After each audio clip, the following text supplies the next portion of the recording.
జయ శ్రీమన్నారాయణ. శ్రీమతే రామానుజాయ నమః. కృష్ణం వందే జగద్గురుం. పరిత్రాణాయ సాధూనాం వినాశాయ దుష్కృతాం ధర్మ సంస్థాపనార్థాయ సంభవామి యుగే యుగే. భరద్వాజకులంబోధి చంద్రం శ్రీపురుషోత్తమం వేదాంతోభయనితత్వార్థ జ్ఞానదం గురుమాశ్రయే. కృష్ణం వందే జగద్గురుం. మనం శ్రీమద్భాగవతంలో ద్వితీయ స్కంధం అధ్యాయం 5లో 8 దాకా చెప్పుకున్నాం. ఈరోజు 9 నుంచి మనం ఒకసారి అనుసంధానం చేసుకుందాం. బ్రహ్మోవాచ సమ్యక్కారుణికస్యేదం వర్షతే విచికిత్సితం యదహం శోధితః సౌమ్య భగవద్వీర్య దర్శనే. బ్రహ్మదేవుడు పలికెను, ఓ నారదా, పూర్ణ పురుషోత్తముడుకు భగవానుని పరాక్రమమును కాంచుటకు నేను ప్రేరేపితుడైనందున అందునే సర్వులు నాతో సహా కరుణతో నీవు ఈ ప్రశ్నలను అడిగి ఉంటివి. నారదునిచే ఆ విధముగా ప్రశ్నించబడిన బ్రహ్మదేవుడు అతనిని అభినందించెను. పూర్ణ పురుషోత్తముడుకు శ్రీకృష్ణ భగవానుని కూర్చి ప్రశ్నించినప్పుడు అమితోత్సాహము కలవారుట అన్నది భక్తులకు సహజమోటే అందులకు కారణము. విశుద్ధ భక్తులకు చిన్నమనియే భగవాను దివ్యకర్మలను గూర్చి కావింపడు ప్రవచనములు తత్ప్రదేశములు పునీతము కావించును. అట్టి ప్రశ్నలకు సమాధానం మసుకుట ఎందు భక్తులు మిగుల రంజింతురు. అట్టి కార్యము పృచ్ఛకుడు వక్త ఇరువురుని పవిత్రులను కావించును. విశుద్ధ భక్తులు భగవాను గూర్చి సమస్తము ఎరుగుట అందే సంతుష్టులు కాక ఆ సమాచారమును ఇతరులకు తెలియజేయటందును ఆతురతను కలిగి ఉందరు. శ్రీకృష్ణ భగవాను మహిమలు ప్రతి ఒక్కరికి తెలియవలెనని వారు కోరుటే అందులకు కారణము. కనుకనే అట్టి అవకాశం తనకు వసగబడినప్పుడు భక్తుడు మిగుల సంతుష్టుడగును. ఇది ఏ ప్రచార కార్యక్రమంలోని మూల సిద్ధాంతమై ఉన్నది. అది మనం ఆనందపడుతూ మనం పెంచుకుంటూ పెంచుకుంటూ వెళ్తే ఆనందానికి అంతులే ఇట్లా అలా చెప్పుకోవడంలో గొప్పతనం ఉందిట. ఒకరి నుంచి ఒకరికి కృష్ణ పరమాత్మకు సంబంధించిన ఏ భగవత్ సంబంధం ఏదైనా అలాగే ఉంటుంది. అది మనకి ఇప్పుడు ఇందులో చెప్పింది. అలాగా నానృతో తవ తచ్చాపి యథా మాహం ప్రబ్రవిషి భూః అవిజ్ఞాయ పరం మత్త ఏతావత్యం యతో హి మే. నా గూర్చి నీవు పలికిన ఏదీను అసత్యం కాదు. ఏలైనా నాకు పరమగు చరమసత్యమైన భగవానుని పూర్తి ఎరుగునంత వరకు మనుజుడు నా ప్రబలముగు కార్యములచే నెక్కముగా మోహితుడు కావలసే ఉండును. బావియందు వసించడి కప్ప అంటే బావి మూతిలో బ్రహ్మాండమైన సముద్రం యొక్క వెడల్పులను ఊహింపజాలదని కోపస్థముండు ఒక న్యాయం వివరించును. బావికిను సముద్రానికి తేడా ఉంది కదా, సముద్రానికి అంతలేదు. అటువంటి కప్పకు సముద్రపు అతిఘనమైన పొడవు వెడల్పులను గూర్చి తెలిపినప్పుడు తొలుత అది అట్టి సముద్రం కలదనే విశ్వసింపదు. కానీ ఎవరైనా దానికి అట్టి దొకటి కలదని పూర్ణ విశ్వాసము కలిగినప్పుడు తన ఊహ ద్వారా అది దానిని కూర్చుడ ఆరంభించును. పొట్టను సాధ్యమైనంతగా ఒప్పించుచు ఊహాగానం చేయు ఆ కప్ప తన చిన్న పొట్ట పగిలి నిజ సముద్రము అనుభవం లేకనే మరణించును.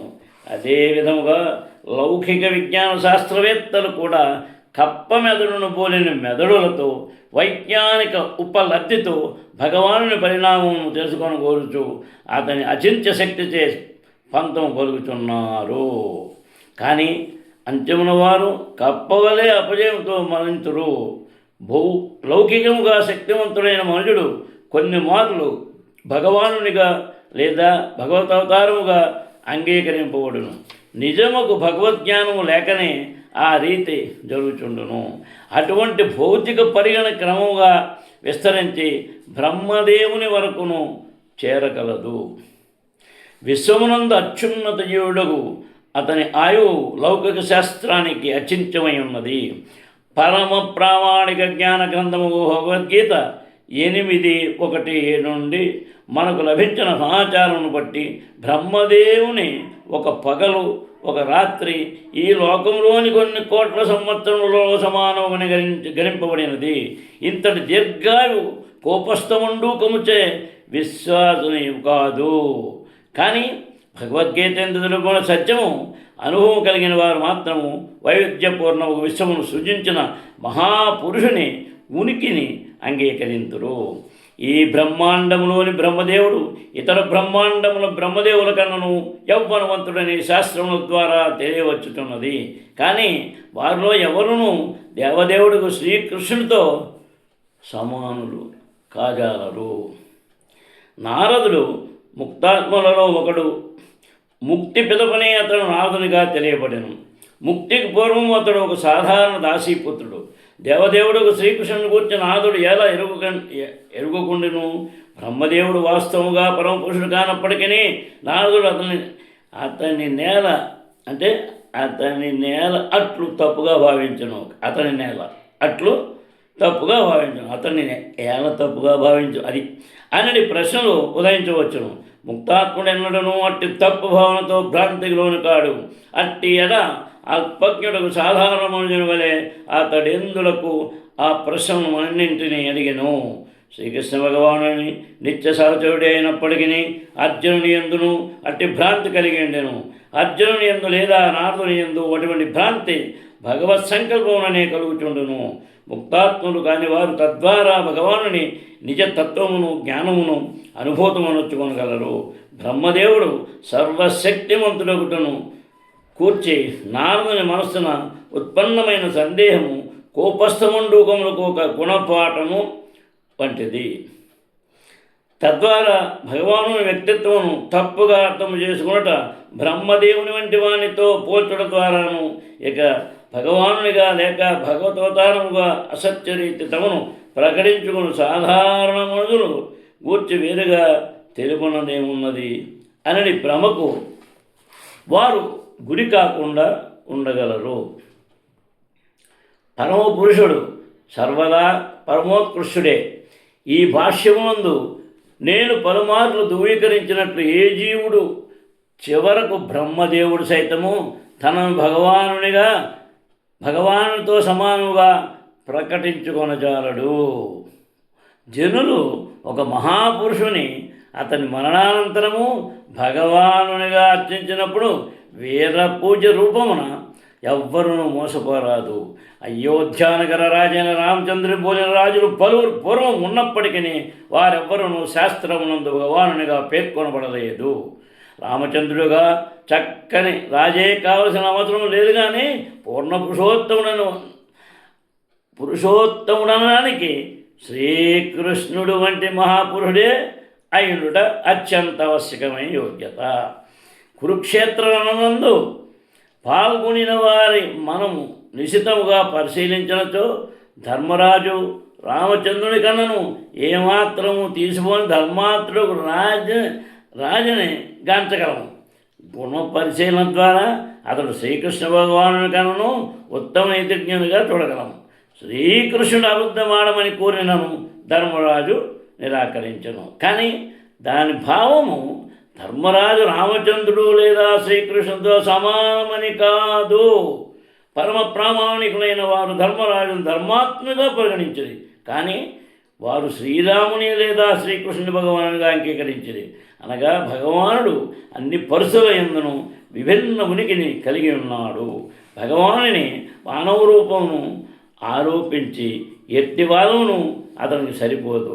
భగవానుడు సర్వవేళలా భగవానుడే, సామాన్య జీవి అతనికి ఎన్నడూను సమానుడు కాజాలడు. తర్వాత ఏన స్వరోచిషా విశ్వం రోచితం రోచయామ్యహం యథార్కోగ్నిర్యథా సోమో యదక్షగ్రహతరకా. సూర్యుడు తన అగ్నిని ప్రకటించినప్పుడు చంద్రుడు, ఆకాశము, గ్రహములు, తారకలు కూడా తమ తేజమును ప్రకటించు రీతి స్వతేజముతో బ్రహ్మజ్యోతి అని పిలువబడినది. భగవానుని ద్వారా సృష్టి కార్యక్రమం జరిగిన పిమ్మట నేను సృష్టిని కొనసాగింతును. ఈ సృష్టి యందు బ్రహ్మ పరమాధికారి కాదనడి నారదుని అభిప్రాయము సరి అయినదే అని బ్రహ్మదేవుడే అతనితో పలికెను. కొన్ని మార్లు అల్పజ్ఞులకు జనులు బ్రహ్మయే సర్వకారణ కారణమునడి అభిప్రాయమును కలిగేందురు. కానీ విశ్వమందు పరమ ప్రామాణికుడు బ్రహ్మదేవుని వచనముల ద్వారానే ఆ విషయము నారదుడు స్పష్టపరుపగోరినాడు. అది అంచేత ఆయన చేతే చెప్పించాలి. అందుకే అడిగారు ప్రశ్నలన్నీ. దేశమందరూ సుప్రీంకోర్టు నిర్ణయమే తుదైనట్లుగా వైదిక విధానం యొక్క జ్ఞానార్థ విషయము విశ్వపు పరమ ప్రామాణికుడు బ్రహ్మదేవుని తీర్పుయే తుది వచనమై ఉన్నది. గత శ్లోకమునందు ఇదివరకే రూఢిపరిచినట్లు నారదుడు ముక్తాత్ముడై ఉన్నాడు. తత్కారణమున తమకు తోచిన రీతిలో మిథ్యాదేవుళ్లను లేదా దేవుళ్లను అంగీకరించే అల్పజ్ఞ జనులలో అతను ఒకడు కాదు. అతడు తనను తాను అల్పజ్ఞునిగా ప్రకటించుకొనినను పరమ ప్రామాణికుని ద్వారానే పరిష్కరింపబడు రీతి తెలివిగా తన సందేహమును ప్రకటించెను. తద్వారా ఆ విషయము నెరుగని వారు దానిని గూర్చి తెలుసుకొని సృష్టి మరియు సృష్టికర్త విషయం యొక్క జటిలతను గూర్చి చక్కగా సమాచారం అందగలరు. అల్పజ్ఞులు ధారణ చేసి ఉన్న తప్పు అభిప్రాయమును బ్రహ్మదేవుడు ఈ శ్లోకమున సరిదిద్దుచున్నారు. శ్రీకృష్ణ భగవానుని దేదీప్యమాన తేజము ద్వారా సృష్టి జరిగిన పిమ్మటయే తాను విశ్వమునందరి వైవిధ్యతను సృజించునని అతడు ధృవీకరించుతున్నారు. అతడు ఈ పాటను బ్రహ్మ సంహిత 5:4-0 ఎందును విడిగా వసరి ఉన్నారు. అందు అతడు ఇట్లు పలికెను. ఏం పలికారు? యశ ప్రభవతో జగదాంధకోటిశ్వ శేషవనుధాది విభూతి భిన్నం తద్బ్రహ్మ నిష్కలమంతమశేషభూతం గోవిందమాది పురుషం తమహం భజామి. ఎవని దివ్యదేహము తేజము బ్రహ్మజ్యోతిగా పిలువబడుచు అపరిమితము అగాధము సర్వవ్యాపకము అయి ఉన్నదో అట్టి దేవదేవుడు గోవిందునే నేను సేవింతును. వివిధ వాతావరణములలో మరియు ప్రత్యేక జీవన స్థితుల్లో కూడి ఉన్న అసంఖ్యాక లోకముల సృష్టికి అతడే కారణము. ఇక వచనంలో భగవద్గీత 1:4-2-7 కలదు. బ్రహ్మజ్యోతికి శ్రీకృష్ణ భగవానుడు పూర్వరంగమై బ్రాహ్మణోహి ప్రతిష్టాహం అన్నాడు. వేద నిగుంటవు నిరుక్తి యందు ప్రతిష్ట అనే పదము యొక్క భావము నిలుపునది అని తెలుపబడినది. అనగా బ్రహ్మజ్యోతి స్వతంత్రము కానీ స్వయం సమృద్ధము కానీ కాదు. స్వారోచషము భగవానుని దివ్య దేహ తేజము అని శ్లోకమందు పేర్కొనబడినట్లు శ్రీకృష్ణ భగవానుడే బ్రహ్మజ్యోతిని సృజించిన వాడై ఉన్నాడు. బ్రహ్మజ్యోతి సర్వవ్యాపకమై ఉన్నది. దాని శక్తి ద్వారానే సమస్త సృష్టి సంభవమై ఉన్నది. కనుకనే బ్రహ్మజ్యోతి సమస్తము భరింపబడుతున్నది. వేదమంత్రములు ప్రకటించుతున్నవి. సర్వం కల్విదం బ్రహ్మ అనగా సమస్త సృష్టి యొక్క శక్తివంతము బీజము బ్రహ్మజ్యోతియే అపారము అగాధమునగు అట్టి బ్రహ్మజ్యోతి శ్రీకృష్ణ భగవానుడిచే సుస్థాపితమైనది. కనుకనే అతడు శ్రీకృష్ణుడు సమస్త సృష్టికి పరమ కారణమై ఉన్నాడు. అహం సర్వస్య ప్రభవ అన్నారు. అమ్మా, సమ్మెట మరియు ఇతర ఉపకరణములను కూడియుండు కమ్మవాని మాదిరి భగవానుడు సృష్టి కార్యమును జరుపునని ఎవ్వరూ తలపరాదు. అతడు తన శక్తులచే సృష్టి కార్యమును గావించును. అతనికి వివిధ శక్తులు కలవు. పరాజ్య శక్తి వివిధైన శ్రూయతే. వటవృక్షపు చిన్న విత్తనము అతి ఘనమైన వటవృక్షమును సృజింపగల శక్తిని కలిగి ఉన్నట్లు భగవానుడు బ్రహ్మజ్యోతి స్వరోచిష ద్వారా పలు విధములకు బీజములను విస్తరింపజేసి ఉన్నాడు. ఆ బీజములన్నీను బ్రహ్మదేవుని వంటి వానిచే జలము పోయబడుట ద్వారా వృద్ధియగను. జలము పోయట ద్వారా తోటమాలి చెట్లు తోటలు వృద్ధి నొందుటకు దోహదపడినట్లు బ్రహ్మదేవుడు బీజములను సృజింపలేడు, కానీ బీజం నుండి వృక్షమును ప్రకటింపజేయగలడు. ఇచ్చట తెలుగుని సూర్యుని ఉపమానం అత్యంత సమంజసముగానున్నది. భౌతిక జగత్తునందు అగ్ని, విద్యుత్తు, చంద్రకిరణములు ఆది సమస్త తేజమునకు సూర్యుడే కారణము. ఆకాశమందరి తేజోమయములన్నీను సూర్యుని సృష్టిలే. అట్టి సూర్యుడు బ్రహ్మజ్యోతి యొక్క సృష్టి కాగా బ్రహ్మజ్యోతి శ్రీకృష్ణ భగవానుని తేజమై ఉన్నది. ఈ విధముగా శ్రీకృష్ణుడే సృష్టికి చరమ కారణమై ఉన్నారు. అది తర్వాత తస్మై నమో భగవతే వాసుదేవాయ ధీమహి యన్మాయయా దుర్జయయా మాం వదంతి జగద్గురుం. ఎవని దుర్నయముగు అంటే దుర్జయముగు మాయ వారు అల్పజ్ఞులకు జనులు నన్ను పరమ నియామకుడిని పిలుచున్నట్లుగా ప్రభావితం చేస్తున్నదో అట్టి దేవదేవుడకు శ్రీకృష్ణ భగవానునకు ఆ వాసుదేవునకు వందనములు నర్పించుచు జానింతును. అది రాబో శ్లోకమునందు మరింత స్పష్టముగా వివరింపబడినట్లు కృష్ణ భగవానుని మాయాశక్తియే బ్రహ్మదేవుడు. లేదా ఆ మాటకు వస్తే ఎవరినైనాను దేవదేవునిగా అంగీకరించినట్లు అల్పజ్ఞులను భ్రమితులను చేయును. అయినను బ్రహ్మ మాత్రము ఆ విధముగా పిలువబడుటకు నిరాకరించుచున్నాడు. అతడు నేరుగా తన గౌరవపూర్వక వందనములను పూర్ణ పురుషోత్తముడు వాసుదేవునకు ఆ శ్రీకృష్ణ భగవానునకు వసగుచున్నాడు. బ్రహ్మ సంహిత 5:1 యందు అతడు ఇదివరకే అటువంటి వందనములను ఆ దేవదేవునకు వసగి ఉండేను. అది ఈశ్వర పరమః కృష్ణ సచిదానంద విగ్రహ అనాదిరాదిర్గోవింద సర్వకారణ కారణం. సర్వకారణ కారణుడు దివ్య దేహము కలిగిన ఆది పురుషుడు శ్రీకృష్ణుడే దేవదేవుడు. అట్టి ఆది గోవిందునే నేను భజింతును. అది బ్రహ్మగా చెప్పింది.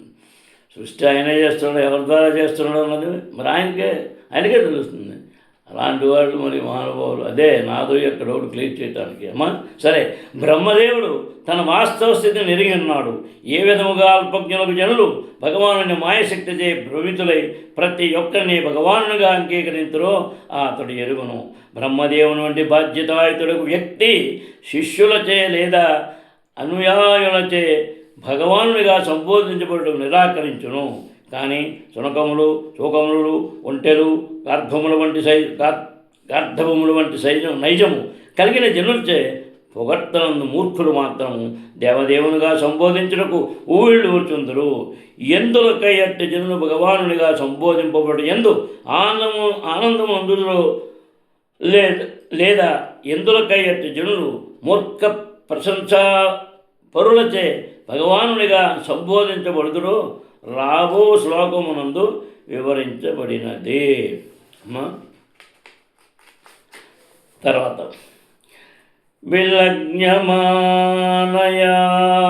యస్య స్థాతుమీక్షాపదే ముయా విమోహిత కవిస్తంతే మమామితి దుర్దయః.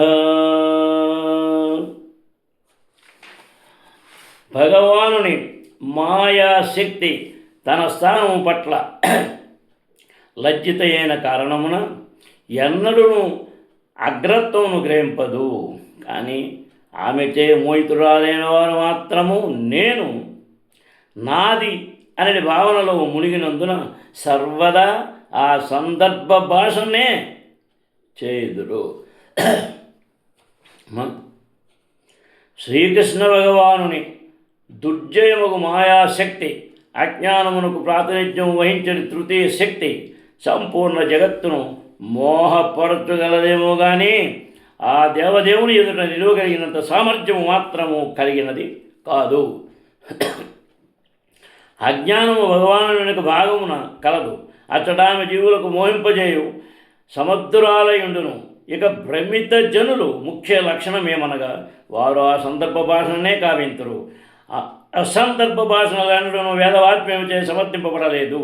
అట్టి అసందర్భ భాషణలో మొదటి తరగతి ప్రలాపన నేను నాది అనుట భగవద్రహితముకు నాగరికత అట్టి మిథ్యాభావనైందే చనుచుండును.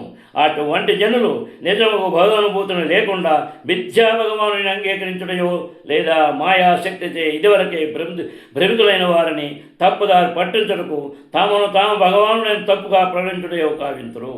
అయినను భగవాను ఎదుట నిలచిన వారు మరియు అతనికి శరణు తెచ్చిన వారు మాయాశక్తిచే ప్రభావితులు కారు. తత్కారణమున వారు నేను నాది అనే మిథ్యాభావం నుండి దూరులయ్యుందురు. కనుక వారు మిథ్యా భగవాను అంగీకరించుట కానీ తాము భగవానుతో సమానమని ప్రకటించుట కానీ చేయరు. భ్రమితుడైన వారికి గురుతు ఈ శ్లోకమున స్పష్టముగా వసగబడినది. తర్వాత ద్రవ్యం కర్మ చ కాలచ్చ స్వభావో జీవ ఏవ చ వాసుదేవత్పరో బ్రహ్మ న చాన్యోర్ధోస్తి తత్వతః. సృష్టి యొక్క 5 మూలాంశములు కాలం చేయవాని ఎందుకు కలిగడి కర్మ జీవుల స్వభావము అనువన్నీను దేవదేవుడికి వాసుదేవుని విభిన్నాంశములై ఉన్నవి. వాస్తవమునకు అంతకు మించిన విలువ వాని యందు ఏదీను లేదు. సృష్టికి కావలసిన అంశములు వాని అంతర్గత క్రియ ఫలోభోక్తైకు జీవుడు అనునవన్నీను శ్రీకృష్ణ భగవానుని బహిరంగ ఆంతరంగిక శక్తులచే ఉత్పన్నమైనందున ఈ భౌతిక జగత్తు నిరాకారముగా వాసుదేవునికి ప్రాతినిధ్యం వహించుచున్నది. ఈ విషయము భగవద్గీత 7:4-5 ఎందు నిర్ధారించబడినది. భూమి, జలము, అగ్ని, వాయువు, ఆకాశము అనే అంశములు మరియు అహంకారము, బుద్ధి, మనస్సు అన్నవి శ్రీకృష్ణుని బహిరంగ శక్తి నుండి ఉత్పన్నమైనవి.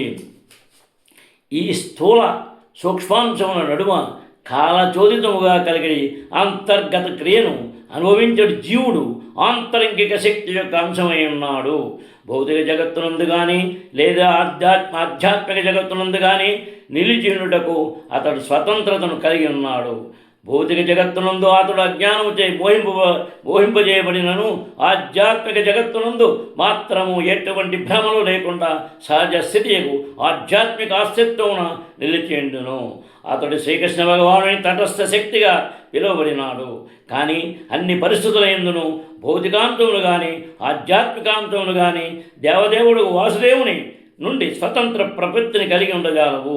ఏలైనా వెలుతురు, వేడిమి, పొగ ఎన్నెన్నో అగ్ని యొక్క ప్రధానములైనట్లు సమస్త విషయములు భగవానుని బహిరంగ ఆంతరిక తటస్థ శక్తుల ఫలములనేను కేవలము భగవానుని ఒకే తేజపు ప్రదర్శనలైనవి. అగ్నికి సంబంధించిన అంశములన్నీను అగ్ని నుండి వేరుగా లేవు. నిజములకు వాటి సముదాయమే అగ్ని అని పిలువబడును. అదే విధముగా భౌతిక వ్యక్తీకరణలు మరియు వానితో పాటుగా వాసుదేవుని తేజము ఆ దేవదేవుని నిరాకార లక్షణములై ఉన్నవి. కానీ అతడు మాత్రము సచ్చిదానంద విగ్రహముగా పిలువబడు దివ్య రూపము శాశ్వతముగా స్థితుడై ఉండును. పైన పేర్కొనబడిన సమస్త భౌతికాంతములకు ఆ రూపము భిన్నమైనట్టిదే. అమ్మా సరే, ఇందులో మరి రేపు మనం చెప్పుకున్నదంటే ఉన్నారంటే నారాయణ పరా వేద దేవా నారాయణాంగజ నారాయణ పరా లోక నారాయణ పరా మగ. వేదవాత్మయము నారాయణుని చేతనే రచింపబడినది, అతని కొరకే ఉద్దేశింపబడి ఉన్నది. దేహాంగములుగా దేవతలు సైతము నారాయణుని సేవకే నిర్దేశింపబడినది.